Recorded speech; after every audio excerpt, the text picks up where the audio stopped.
antara hormat dan taat itu lebih baik hormat kepada guru. Masalah gini, karena manusia itu bisa kafir gara-gara tidak menghormati Allah Subhanahu wa taala, menghina Allah taala. Tapi andaikan orang itu bermaksiat, mungkin hukum sama Allah taala. Ya. Karena lebih dalam hormat dibanding taat. Kalau orang itu hormat sama Allah, maka orang akan dimuliakan oleh Allah. Namun sebaliknya kalau orang itu menghina Allah, apa sholat dia? Kebayang apa sholat? Kan gitu umpamanya. Maka orang akan hina, bisa dia jadi kafir. Iya. Tapi kalau orang itu menghormat Allah Ta'ala, tidak bisa jadi kafir. Kalau hanya meninggalkan larangan Allah Ta'ala seperti bermaksiat, minum-minum, khamr atau mencuri, itu mungkin jangan kena hukuman saja, adab saja. Tapi kalau menghina Allah Ta'ala bisa kafir. Begitu juga kepada guru, tidak patuh pada guru mungkin kena denda, kena hukuman. Tapi kalau meremehkan guru, menghina guru, bisa-bisa tidak manfaat ilmunya, fatal ini. Fatal. Ya, makanya sebagian ulama menyatakan bahwa hormat lebih baik dibanding taat.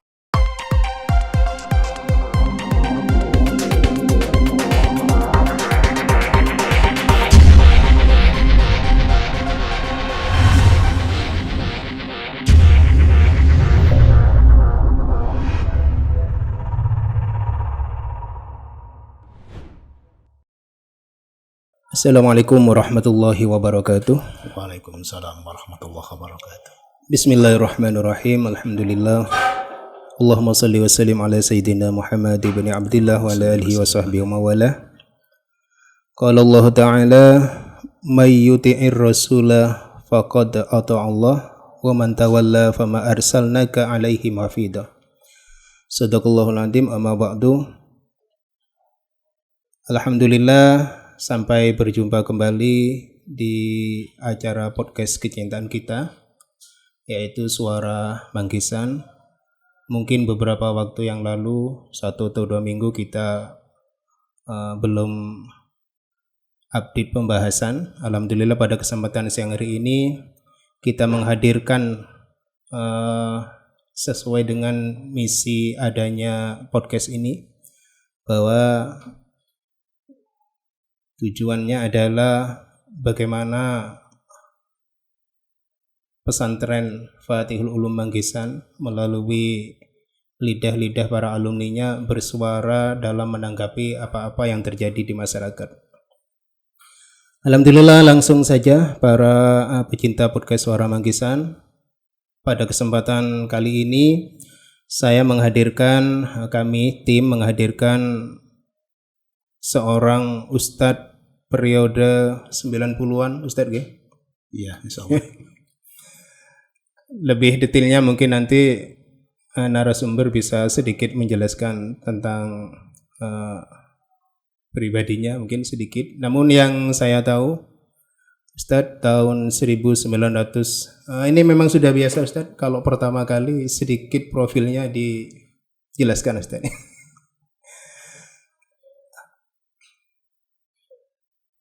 Yang saya ingat tahun 1993 saya kelas 1 diniyah, waktu itu Ustadz narasumber ini yang menjadi pengajar di kelas. Kalau tidak salah juga waktu di kelas 4 diniyah. Untuk lengkapnya mungkin sedikit 2 atau 3 menit nanti narasumber bisa menjelaskan profil pribadinya dulu. Assalamualaikum Ustadz Fauzan. Waalaikumsalam warahmatullahi wabarakatuh. Seperti yang barusan saya sebutkan Ustadz, jadi sedikit profil Ustadz mungkin karena pertama kali Ustadz mengenai Fatihul untuk apa atau kenangannya di sini Ustadz, bisa diceritakan dulu Ustadz. Gini ya, seingat saya itu masih di pesantren dulu. Iya. Kalau seingat saya itu yang sangat berkesan sekali itu ketika sedang berjamaah. Di situ ada kewajiban-kewajiban yang harus dipenuhi oleh semua santri. Kebetulan pada saat itu saya jadi seksi pengurus berjamaah. Berjamaah. Ya. Loh, kok kenapa? Saya sendiri yang telat berjamaah. Itu Pengurusnya yang telat. pengurusnya yang telat. Jadi saya mikir, ini undang-undang.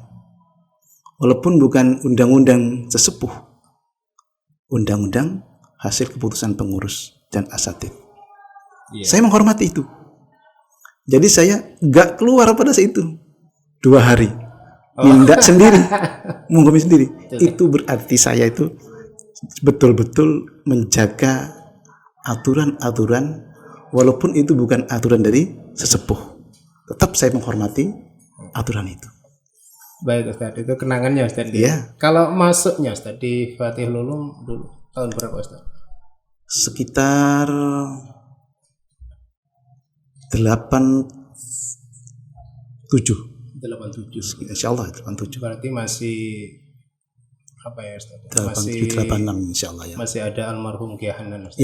Iya. Masih. Terus keluarnya Ustaz, lulusnya. Lulusnya itu keluar di pondok. Enggak, keluar dari Sekitar tahun 2004. 2004. Iya. Berarti disusul saya setahun kemudian ya. Iya. 2005. Itu pun keluarnya saya itu agak ilegal itu. Menurut saya itu. Menurut saya. Ini ceritanya itu. Saya pada saat itu sama Yai Almarhum Kiai Mahfud itu ditanya, "Fauzan, kamu kapan mau nikah? Kapan mau kawin?" Saya mikir nih, saya nggak punya pandangan sama sekali, gimana ini? Gitu. Jadi tak lama kemudian saya tuh dapat jodoh, pandangan sudah ada. Itu prosesnya cepat sekali, hanya ditempuh 1 minggu langsung kawin. Di sana siap penghulunya sudah. Nah, setelah itu pas Ramadan tuh ya, pas Ramadan, hari Minggu kawin, nanti malam Seninnya itu sudah tarawih. Saya ngimami di sana langsung. Di rumah mertua. Iya. Pas kan saya itu masih belum pamit bubaran pondok. Oh iya. Izin sama Yai, cuma izin musiri aja katanya. Kata keluarga sana aja. Ternyata di sana sudah ada penghulu. Ada penghulu. Iya. Oke, langsung dicatat di catatan nikah. Nah, di sana adatnya tidak boleh keluar dalam jangka 1 bulan. Oh. Kan kesulitan saya itu. Saya cuma bawa baju ini yang sudah dipakai itu. Iya. Nah, setelah itu dapat 10 hari Ramadan, Yai Mahfud Almarhum datang rawuh ke rumah itu. Duh, Yai. Bingung saya itu. Duh. Madurinya gini. Buh, katina apa ya? Bulu tak pain puju kayak tuh Yai. Wah, tarah apa anjir lagi ya? Bener kayak santri helap kayaknya. itu. Iya. Padahal tanggungan saya itu banyak sekali. Banyak kita yang belum berhatam. Saya langsung kawin itu. Makanya agak-agak ilegal. Jadi agak ilegalnya di sini. Kalau belum resmi keluar untuk nikah, akan izinnya sirri. Biasanya waktu itu kalau mau boyong itu kan Sebelum sudah dipersiapkan penggantinya. Saya dadakan itu. Dadakan. Jadi yang sibuk tuh keluarga di rumah. Setelah akad nikah itu dulu keluarga rumah itu langsung ke dalam. Ininya belakangan. Kebetulan pada saat itu ada Kiai Syefuddin. Jadi keluarga saya itu matur. Ketina apa kan Ustaz? Nikah ala kada izin di budi kan teman. Izin dah izin lah turun lah jadi. Kadang jadi sudah. Baik Ustaz. Ini kalau kisah-kisah seperti itu Ustaz ya. Iya. Ya, menjadi menarik dan waktunya bisa panjang sekali. Iya. Tapi ya itu saya pikir perkenalan Ustaz Fauzan ya seperti itu. Iya. Dari kawan-kawan pemirsa yang mungkin dulu tidak pernah bertemu Ustaz Fauzan di pondok, ya inilah profil narasumber kita. Agak lucu itu. Baiklah Ustaz, pada kesempatan podcast yang hari ini kita akan angkat tema seperti ayat yang sudah barusan saya sitir Ustaz ya, yaitu tentang ketaatan. Nah, ketaatan itu sendiri menurut Ustaz Fauzan pengertiannya seperti apa? Gini, kalau lengkapnya itu imtisalu awamirillah wajtinabun nawahihi, melaksanakan atau mengkaji semua perintah Allah dan menjauhi larang-larangannya. Cuma dalam tema pada saat ini tentang masalah ketaatan, saya ambil yang baik-baik saja, kewajiban-kewajiban saja, yaitu adaul faraid, memenuhi fardu-fardu yang Allah tentukan kepada hamba-hambanya. Baik. Ya. Jadi dipersempit ke makna seperti itu. Iya. Karena nggak bahas masalah ijtinab, masalah imtisalu awamirillah saja. Ya. Baiklah, Ustaz. Bisa imtisalu awamirillah ada macam-macam atau bagaimana? Gini, kalau masalah imtisalu awamirillah seperti itu sudah. Kita itu sebagai hamba Allah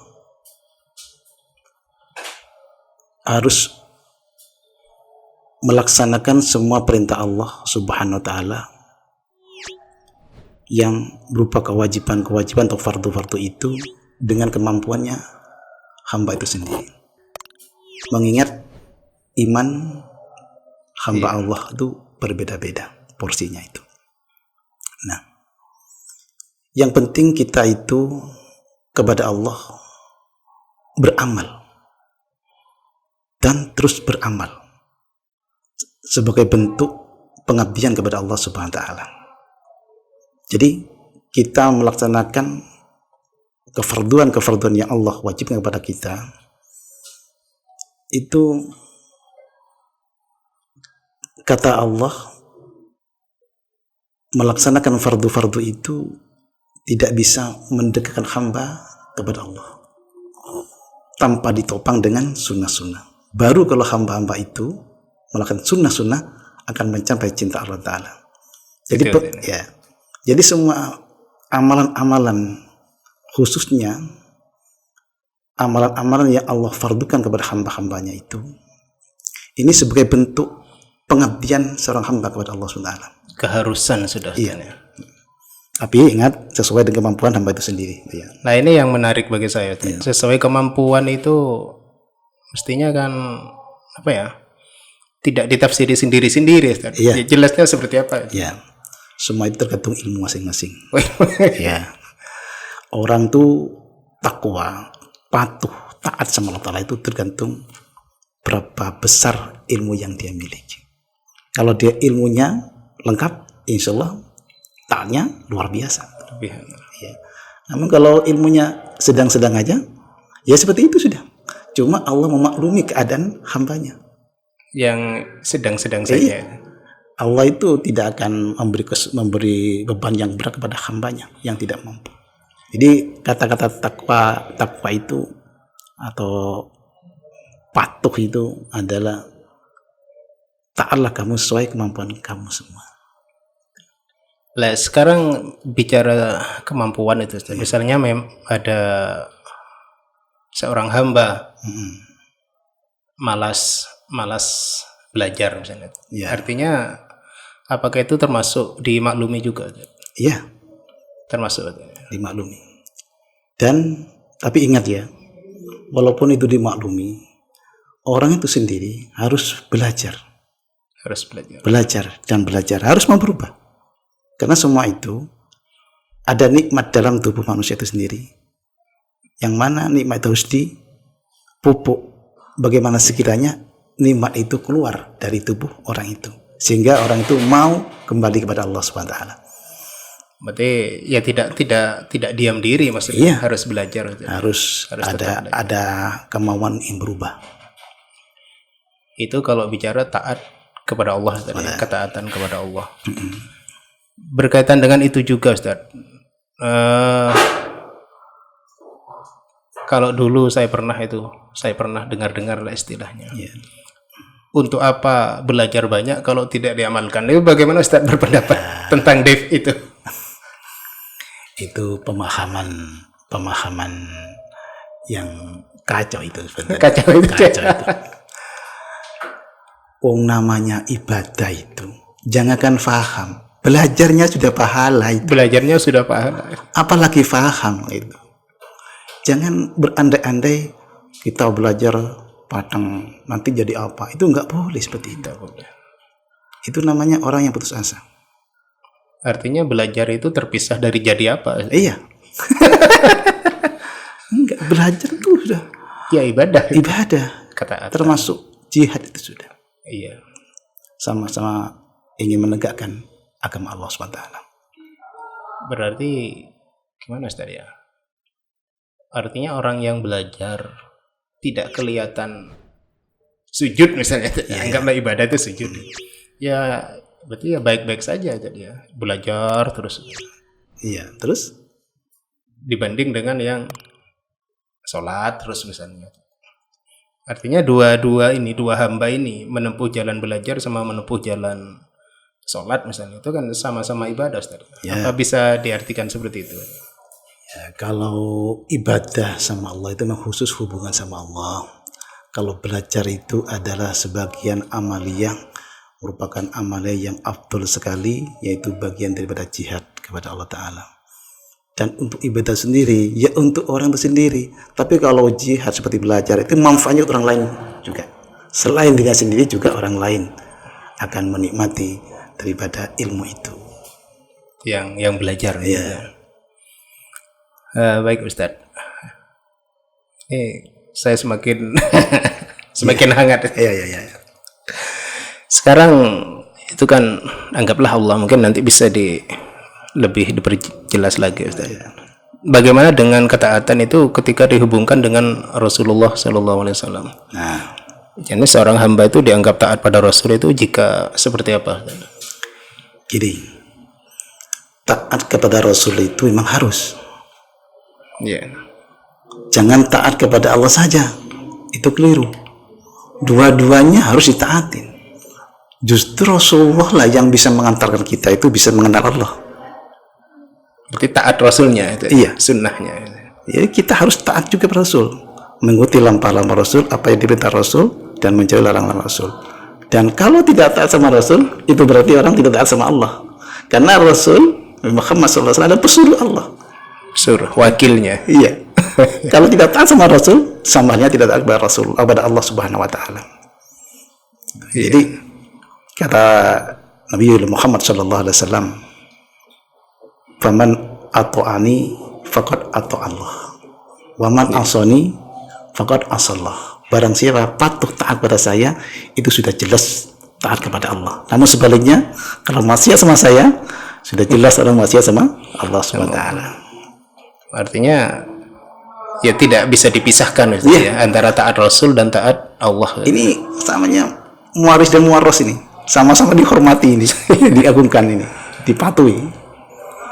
Baik Ustaz. Nah sekarang untuk itu Ustaz, untuk menjadi taat, artinya kalau tadi Allah taatnya dengan sekadar keilmuan yang dipunyai oleh seorang hamba. Kalau untuk Rasul ini Ustaz, Ya sama loh. sama. Harus ilmu, harus semua taat itu harus diikuti dengan ilmu. Tanpa ilmu nggak bisa taat dengan benar. Betul. Iya. Semuanya berangkat dari ilmu. Orang takwa taat ibadah juga harus disisipi dengan ilmunya. Tanpa sisip ilmunya nggak bisa dengan taat dengan benar itu.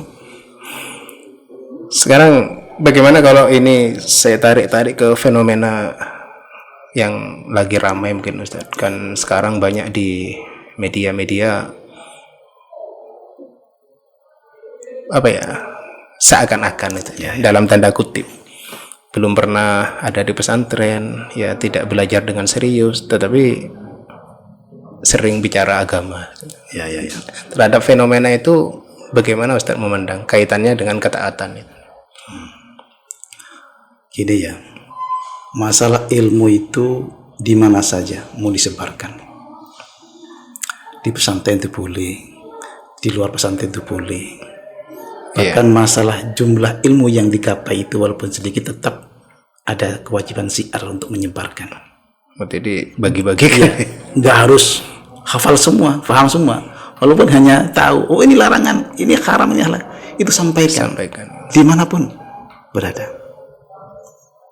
Tentang itu dan yang sebenarnya orang-orang apa ya, menyampaikan tidak dengan dasar ilmu. Lah itu yang nggak boleh. Tidak boleh. Man afta bi ilmin, gimana itu? Tidak tahu sih. La'anatul malaika. Barang siapa berfatwa tanpa ilmu, maka malaikat mengutuk orang itu. Bukan malah terhormat, Iya. malah terkutuk. Baik Ustaz, Allah sudah, Rasul sudah. Nah sekarang ini yang lagi rame-rame juga karena ada kenaikan BBM Ustaz. Iya. Loh, kok jauh sekali? Ini kan temanya kan taat. Nah, kaitannya dengan pemerintah juga ini. Oh iya. Kan apa namanya ya? Ya sedang diunjuk rasa lah. Iya. Nah itu sebenarnya boleh apa enggak? Kaitannya dengan taat pada pemerintah. Gini ya, urusan yang boleh-boleh, yang makruh-makruh, ini juga harus taat kepada pemerintah. Senyampang perintah itu tidak berbenturan dengan larang Allah SWT. Harus patuh kepada pemerintah. Apalagi urusan kenaikan harga. Dulu zaman Rasul sudah ada itu. Ada salah sahabat protes itu. Ya Rasul, ini gimana? Harga mahal semua ini.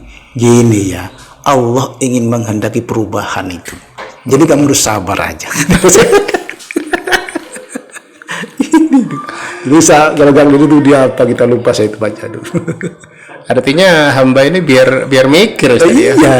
Biar lebih Nanti kan kalau semuanya mahal kan akan ada perubahan ekonomi itu. betul.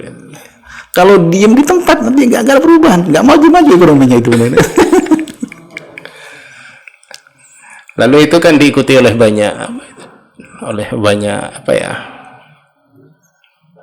Salah satunya itu surat edaran dari salah satu bupati ya tadi. Iya. Jadi karena BBM-nya mahal, berangkat ke kantor jalan kaki saja. Mungkin itu kan apa ya? Ya hikmahnya mungkin menjadi sehat. Tapi itu Masuk akal. Ini cuma akal-akalan aja itu. Iya, masuk akal. Tapi akal-akalan. Kalau Ustadz sendiri gimana ya, berpendapat soal itu? Seharusnya seorang hamba itu ketika ada kenaikan harga itu bersikap bagaimana? Saya tidak terpengaruh itu. Biasa-biasa aja. Biasa saja. Iya. Nanti pada waktunya akan ada perubahan itu. Akan diem dengan sendirinya itu ya. Berarti intinya menurut Ustadz ya ada rahasia di sini, rahasia Tuhan itu ya. Rahasia Tuhan. Cuma kan orang kadang nggak mikir apakah yang akan terjadi nanti. Kemudian kan semua itu Allah ya. Baik. Nanti kalau lama-kelamaan nanti kan terasa. Oh iya ya, kan terasa itu. Ternyata ini gitu ya. Ternyata ini.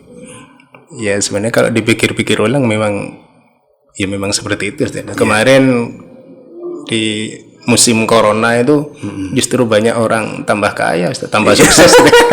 Justru waktu gunung erupsi itu katanya orang susah akan longsoran beti pasir itu. Yang Semeru orang sana justru senang banyak pasir di sungai itu. Enak nanti dijual katanya. Jadi bencana membawa berkah. Itu rahasia Allah semua ya. Kalau sudah membawa berkah kan sudah bukan bencana lagi. Iya. Oh ini berkah ini. Ini ya menarik sekali karena kehidupan nyata kita mana ya, tindakan kita ya sebisa mungkin tindakan ketaatan kan gitu. Iya. Tindakan ketaatan. Baiklah Ustaz. Yang berikutnya Ustaz. Tadi mungkin apa ya, ketaatan itu kan Allah, Rasul dan pemerintah itu ya.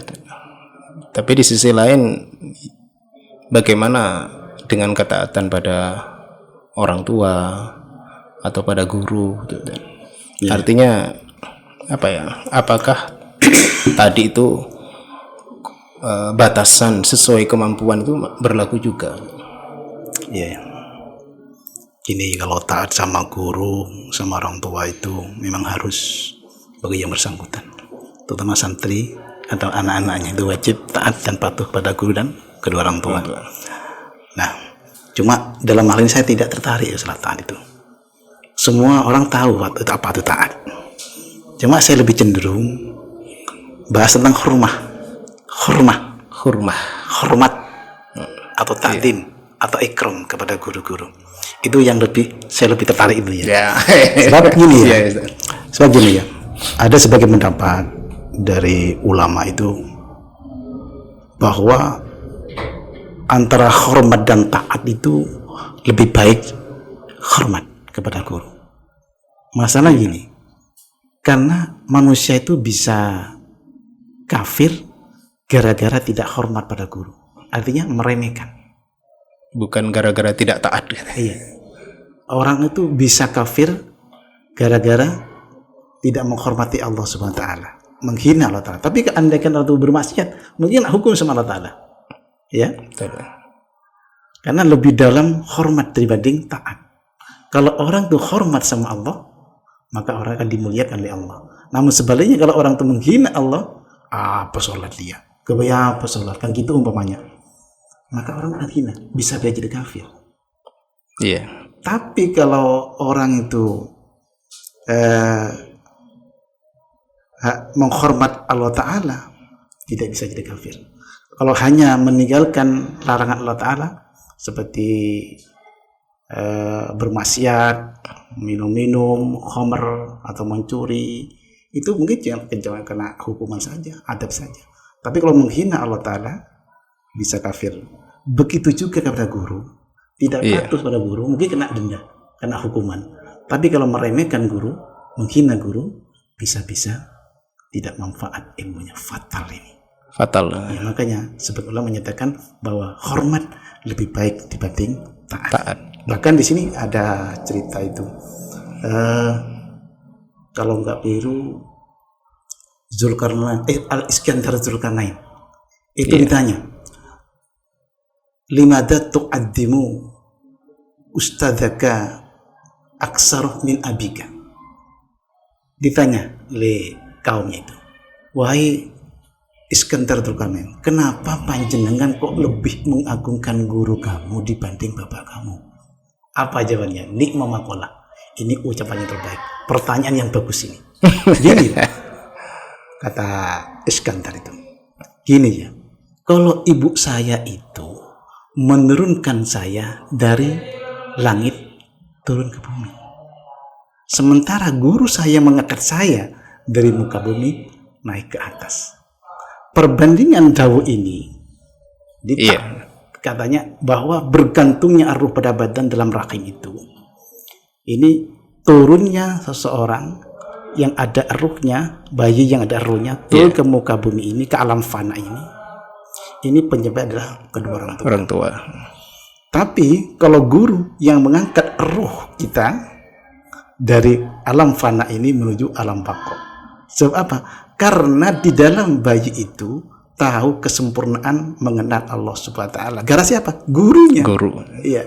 Jadi tanpa ada guru kita nggak kenal Allah.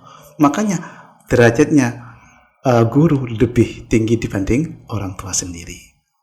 Mending enak kalau jadi orang tua itu sekiranya bisa mengajarkan ilmu juga orang tuanya. Jadi double orang tua itu. Jadi orang tua plus guru juga. Iya enak itu. Tapi saya dulu tuh nggak mau itu, masih kecil tuh. Semua kakak saya dan orang-orang di situ banyak ngaji di rumah kepada abah saya. Justru saya nggak mau. Nggak mau. Mungkin alasan nggak tahu saya. Pokoknya nggak mau saya itu. Pernah sekali ngaji sama orang tua itu nangis saya itu. Ditegur satu kali nangis saya itu. Jadi saya minggat ngaji ke alumni mbah saya di dulu ngaji sana itu. Nggak ditegur. Ya ngaji terus dan ngaji terus. Sampai saya berhenti dan mondok ini sudah. Jadi saya mikir, jadi bener dulu saya itu nggak ngaji sama orang tua. Biar andaikan orang tua itu andaikan marah sama saya kan ilmunya nggak manfaat. Andaikan saya itu mengaji sama abah saya. Jadi itu betul. Jadi sangat apa itu? Jadi yang dulu saya itu, jadi ilmu lah saya itu. Tapi ajakan-ajakan yang beredar sekarang itu kan orang tua diusahakan jadi guru juga untuk anaknya. Oh enak itu. Iya. Tapi bahaya juga. Bahaya juga. Takut sewaktu-waktu orang tua marah. Kalau sudah marah guru itu, ya bahayanya pada anak. Berarti nanti kalau orang tua sudah kadung jadi guru anaknya harus siap ridho, Ustaz ya. Iya, ridho. Harus siap ridho. Taat betul karena orang tuanya. Makanya tapi di sini jarang kiai-kiai itu putra-putranya ngaji sama abahnya, jarang. Boleh ngaji bodoh-bodoh di lain tuh ya. Takut itu mungkin alasannya. Takut anak saya duroko sama saya, kata kiai itu. Begitu Ustaz ya. Sama sini ya, bahwa Nabi dahulu gini, ada hadis tuh. Khairul aba man allamaka. Sebaik-baik orang tua itu orang yang pernah mengajarkan kamu. Terutama mengajar Al-Quran. Itu Nabi seperti itu. Iya. Jadi posisi orang tua di bawah tingkat guru yang mengajarkan agama. Tapi orang tua yang sekaligus mengajarkan agama, Wah, itu berarti posisinya double itu tadi ya. Double. Baik. Artinya Ustaz Hasan tidak membahas bagaimana ketaatan pada orang tua dan guru, tetapi lebih pada hurmah Iya. Ustaz ya. Lebih cenderung ke rumah. Lebih Penting itu. Iya. Karena jarang sekarang itu tidak begitu muliakan gurunya. Ya maaf deh ya, mungkin ya kurang tuh hormat tadi sama guru mungkin ya. Tapi itu perlu saya sampaikan Iya. sebagai pedoman lah, sebagai gambaran agar supaya kita tuh hati-hati kepada guru. Ya mungkin ya itu ya Ustaz ya. Kalau kita mengamati sekilas, kalau menjalankan peraturan itu kan taat saja Ustaz ya. Ya. Taat saja. Kalau ke rumah itu dalam. Nah, ya. kalau ternyata menjalankannya itu terpaksa, nah berarti dia taat tapi tidak hurmah. Apa begitu Ustaz ya? Menjalani peraturan pondok misalnya Ustaz ya. Tapi terpaksa. Nah, terus Lah itu berarti taat kan? Kan sudah menjalankan peraturan. secara dohiriyah taat. Tapi Urusan tak- dalam urusan Allah. Iya. Allah alam. Baiklah Ustaz. Itu kan Ustaz ya, yang kita bahas barusan itu kan ketaatan itu. Sekarang apakah kita dari taat pada Allah dulu tuh? Atau mungkin ya sama saja mungkin ya. Ketaatan itu apa punya ciri-ciri khususnya? Ya. Seorang yang taat. Ya. Kalau memang betul-betul taat zahir batin orang itu, ini dalam Al-Quran itu wa ibadur rahman alladzina yamshuna 'alal ardi haunan wa idza khatabahumul jahilun qalu salama. Itu ciri-ciri yang khas sekali orang yang taat dan patuh sama Allah Ta'ala. Jadi ketika Artinya itu kalau berhubungan sama Allah, hamba itu akan selalu baik, tunduk patuh, tawaduk sama Allah Ta'ala. Dan ketika berhadapan dengan orang-orang bodoh, pasti dia ngomongnya enak, diterima, senang orang itu ngomong sama dia. berarti Ini ciri-ciri orang taat. kalau bicara dengan kalau sedang dengan Allah, Jelas bagus, dia husnudzon terus sama Allah Ta'ala. ketika Husnudzon. sesama hamba Pasti dia ngomongnya enak. enak. Senang orang itu mendengar suaranya, senang. Omongannya, pendapatnya enak itu. Itu sudah taat Allah, taat Rasul juga Iya. seperti itu. Iya, yang jelas gini, ciri-ciri khas orang yang taat sama Allah Ta'ala itu hubungan sama Allah itu bagus, dan juga hubungan sama horizontalnya juga bagus. Sesederhana itu tadi. Ya iya, mana? Ya mungkin ada ciri ke-1, ke-2, ke-3. Banyak ciri-cirinya. Tawadu, sopan, loman, Gitu. menghargai orang. Ketika bertemu, ucapkan salam, Nah, sering silaturahim. tanda-tanda Banyak sekali. tanda ketaatan semua. Oh iya, banyak itu. Makanya saya garis besarnya saja. Nah, Tanda-tanda orang yang taat itu ciri-cirinya akhlak sama Allah itu bagus, dan akhlak sesama juga bagus. mungkin bisa didetilkan Ustaz. Contoh akhlak pada Allah itu seperti apa Ustaz? Artinya sikap kita dianggap tidak berakhlak pada Allah atau dianggap berakhlak itu apa, ada garis pembedanya? Jadi kalau secara dohiriyah akhlak kabar Allah Ta'ala itu patuh dan taat ketika kita dibeban kewajiban untuk kefarduan. Kalau secara batinnya kita jangan sampai syirik atau menyekutukan Allah, dan juga kita harus husnudzon sama Allah apapun yang terjadi pada kita. Gitu. Dan juga yang terakhir, kita harus banyak-banyak bersyukur kepada Allah Ta'ala, karena Allah lah yang beri kehidupan kita. Yang beri kehidupan. Iya. Tidak pernah kita minta kehidupan itu. Wah, kehidupan sudah diberi Gratis. sama Allah, gratis ini.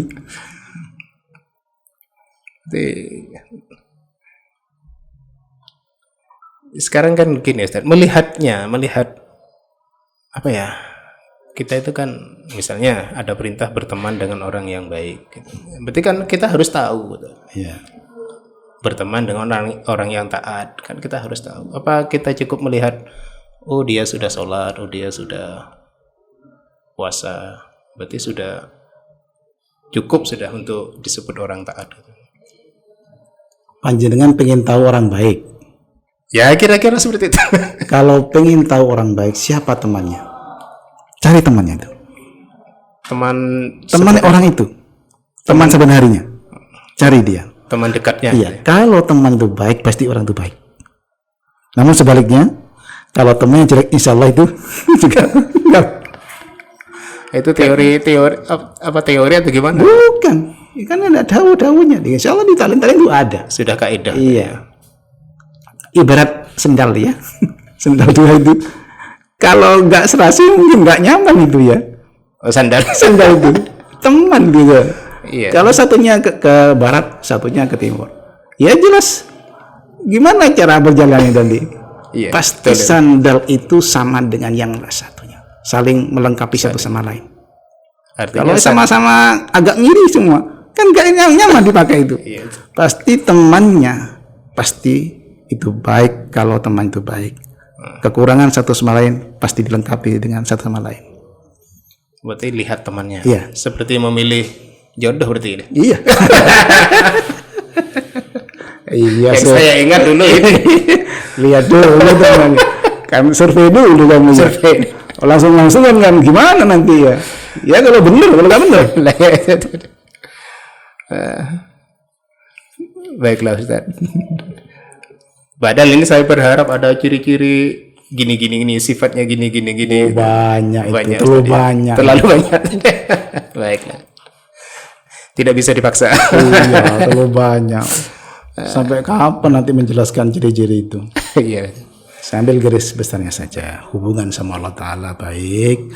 Orang itu juga hubungan sesama juga baik. Juga baik. Ya. Berarti sudah, artinya ukuran hubungan sesama baik itu ya kembali ke awal tadi. Ilmu Ustaz ya. Ilmu semua. Jadi dengan ilmu yang kita punya, kita ukur seseorang. Baiklah Ustaz. Sekarang berbicara zaman Ustaz. Zaman kita sekarang, ya bukan sekarang saja. Dari dulu saya sudah diajari zamannya sudah akhir. Iya. Katanya maksiat di mana-mana. Artinya apa? Kalau kita keluar sekarang ini, keluar dari rumah kita itu kan itu tadi seperti pertanyaan awal, sulit bedakan mana yang harus kita jadikan sahabat, terus mana yang harus kita kenal saja, biasa sajalah gitu. Tidak dijadikan sahabat gitu. Itu kan penting Ustaz. Artinya membanding ini Ustaz, membanding dua golongan. Zaman. Iya, berkaitan dengan zaman. Iya. Kita itu harus bagaimana? Jangan repot-repot mikir itu. Jangan repot-repot Ustaz. Iya. Zaman itu mulai dulu sampai sekarang pasti ada perubahan. Makin menurun akhlak orang itu. Oh, memang sudah begitu Ustaz. Iya. Tapi tidak menutup kemungkinan orang zaman sekarang itu jelek. Ya? Iya. Tidak menutup kemungkinan orang sekarang itu jelek, enggak. Justru orang sekarang ini yang tidak tahu Kanjeng Nabi, tidak kenal Kanjeng Nabi, malah cinta sama Kanjeng Nabi Muhammad sallallahu alaihi wasallam. Tahu ilmu, mengenal Allah dengan benar, padahal tidak pernah dengar langsung dari mulut Rasulullah sallallahu alaihi wasallam yang mulia itu. Betul. Ini jangan meremehkan zaman sekarang. Kadang-kadang zaman sekarang inilah orangnya itu lebih baik dibanding orang-orang dulu. Berarti jika disangka seperti itu kan ucapan-ucapan seperti zaman ini sudah buruk, maksiat sudah merajalela, apa enggak bertentangan dengan kata Ustaz tadi? Justru umat zaman sekarang bisa umat yang lebih baik. Iya, tergantung ilmunya. Kembali ke ilmu. Iya. Baik. Tergantung ilmunya. Kalau dia punya ilmunya lengkap, insya Allah mampu menghadapi alam atau zaman Yang yang berubah-ubah. berubah-ubah ini, gak tentu ini. Tapi di sini ya, saya perlu sampaikan tuh, nah, tentang masalah zaman tuh memang ada perubahan. Kata Rasul dulu, orang yang baik itu orang-orang yang semasa saya. Kemudian di bawahnya, kemudian di bawahnya lagi, kemudian di bawahnya lagi. Itu berarti kan ada perubahan. Orang-orang baik itu ya. Artinya semakin akhir semakin kurang baik gitu. Kalau nggak gitu, kapan mau kiamat? Boleh terus. Kapan mau kiamat? Kiamat ini nantinya kalau sudah nggak ada kebaikan nanti. Artinya semakin mendekati kiamat kebaikan semakin berkurang. Ya makanya jangan gemar-gemar, senang-senang bermaksiat. Itu sama halnya mengantarkan cepat kiamat. Gitu ya. Iya. Jadi orang yang gemar bermaksiat mempercepat kiamat gitu. Iya. Itu sama yang mempercepat kiamat. Kan tanda-tanda kiamat tuh kalau sudah kebaikan sudah nggak ada. Betul. Berarti ya ini saya jadi teringat kemana-mana juga nanti. Iya, ya. Ketika memang zaman itu sudah bergerak menuju pada kehancurannya lah istilahnya begitu.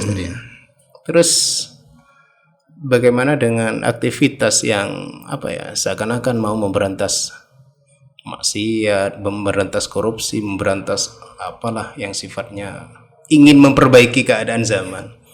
Itu apakah sekilas kan bertentangan dengan bahwa memang kenyataannya zaman bergerak pada kehancurannya. Gimana itu? Gini ya. Kalau masalah berkeinginan berbuat baik, ingin ada perubahan atau jihad, itu bagus-bagus saja. Boleh-boleh aja, bahkan dianjurkan oleh agama. Amar ma'ruf nahi mungkar dianjurkan oleh agama. Tapi lihat sekelilingnya kita. Kita itu ada di bawah naungan apa? Maksudnya? Kalau kita itu bergerak sendiri-sendiri, kemauannya sendiri, tanpa ada izin atasan kita, nanti berbenturan itu. Berbenturan. Ya. Kalau sudah berbenturan akan berubah hukum ini nanti. Akan berubah. Akan bertentangan dengan atasan kita. Artinya bukan kebaikan yang muncul malah. Iya, malah jadi kerusakan. Tapi boleh saja menegakkan agama dengan cara amal ma'ruf nahi mungkar itu. Tapi ingat, dengan cara yang benar, tidak mengganggu dan tidak merasakan orang lain. Nah itu yang saya harapkan muncul dari Ustaz. Artinya ada garis-garis bahwa di sekeliling kita itu ada orang lain. Gitu. Iya. Ada orang lain. Apalagi Indonesia, majemuk negaranya itu. Iya.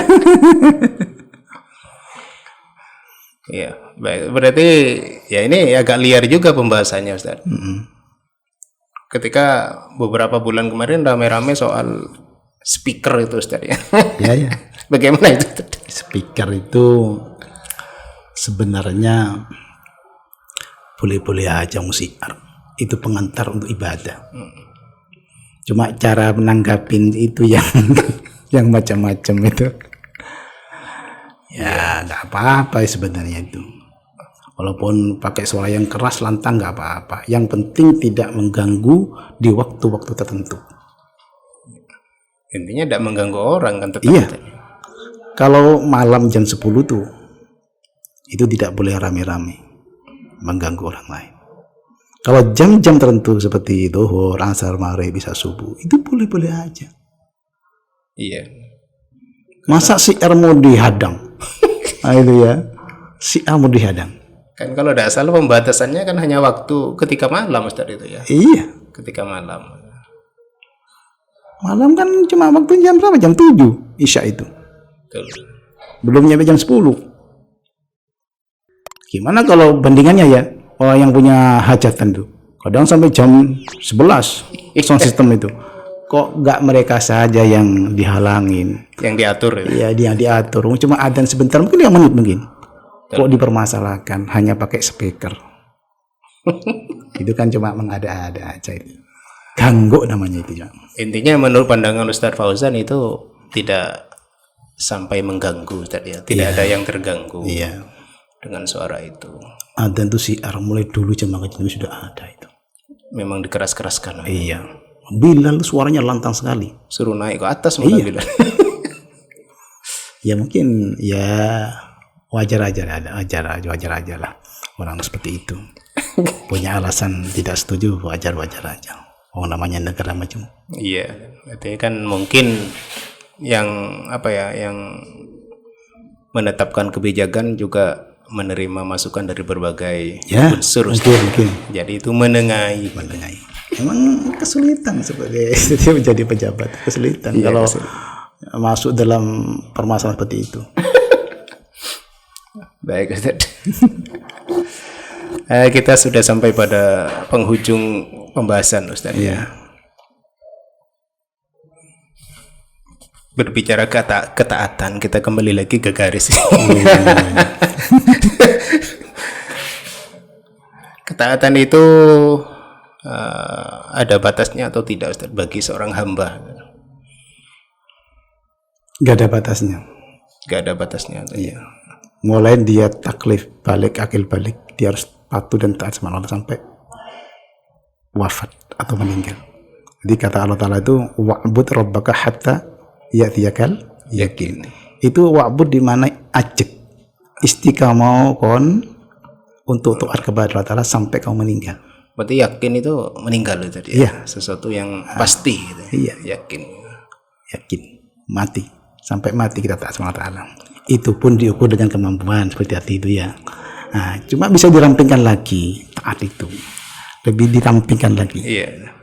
Mulai kita membuka mata kita cepat ingat sama Allah Ta'ala, dan ketika kita mau tidur kita ingat sama Allah Ta'ala. Dirampingkan mau tidur ke harian ya, dirampingkan ke harian. Jadi mau tidur ingatlah sama Allah, bangun tidur ingatlah sama Allah. Jadi seakan-akan hidup ini aslinya bangun dan tidur. Kalau nunggu tahun-tahun akan meninggal kan lama. Kalau dirampingkan antara ketika jaga dan tidur, kita enak ingat sama Allah Ta'ala. Mau tidur ingat sama Allah Ta'ala, bangun tidur ingat sama Allah Ta'ala. Ini mungkin banyak yang lupa itu ya. Mungkin panjenengan ketika bangun tidur baca apa? Ya itu. Mungkin awal sesuai kemampuan saya. Kan sejauh baca minimal alhamdulillah lah. Kan iya. Betul. Kan mulai lengkapnya alhamdulillahilladzi ahyana ba'da amatana itu. Minimal untuk bangun tidur, sebab mau tidur bismillah lah. Ingat dulu sama Allah. Lebih lengkapnya teman-teman tahu gitu ya. Tata cara mau tidur kan baca enggak banyak ya. Insyaallah masih ingat. Paling sedikit lah setidaknya itu ingat sama Allah, bismillahirrahmanirrahim. Bangun nanti alhamdulillah, itu minimal seperti itu. Nah, kita rampingkan taat kita kepada Allah Ta'ala dengan antara ketika kita terjaga dan mau tidur. Ketika terjaga kita hidup untuk taat gitu. Bahkan ketika tidur pun kita tidur dalam keadaan taat gitu. Iya. Dengan menyebut nama Allah. Tidurnya ibadah itu. Tidurnya. Baiklah Ustadz, yang paling terakhir Ustadz ini tambahan, dan saya juga berharapkan nih ada resep dari Ustadz Fauzan mengenai kan bagaimanapun hamba itu kan tidak ya perintahnya kan taat, tapi bagaimanapun hamba itu banyak yang tetap jatuh pada perilaku maksiat Ustadz. Lah resep terhadap model hamba seperti ini, ya seperti saya lah ini. Ini resepnya bagaimana? Artinya ada dosa yang pasti terjadi. Sementara kita harus continue dalam ketaatan. Itu bagaimana resepnya Ustadz? Dengan dosa yang sudah terjadi itu harus diapakan? Ya tobat lah. Kan mudah sekali itu. Tobat, kembali kepada Allah Ta'ala, akuin semua kesalahan dan tidak mau mengulangi lagi kesalahan itu. Seandainya terulang, ya banyak istighfar. Oh, istighfar terus Allah akan buka pintu lebar-lebar tentang masalah nerima tobat itu. Intinya ya selama dia mau kembali. Dan sudah anak Adam memang dicap kullu bani Adam khata'un wa khairu khata'in at-tawwabun. Semua anak Adam itu akan punya kesalahan. Tapi sebaik-baik di antara mereka itu adalah yang mau kembali kepada Allah Ta'ala. Baiklah Ustaz, terima kasih sudah banyak sekali yang kita perbincangkan Ustaz. Semoga Cuma ini ya, saya simpulkan tadi ya. iya silakan. Musta'ar itu sebenarnya kehidupan yang Allah berikan itu bukanlah kehidupan yang sia-sia.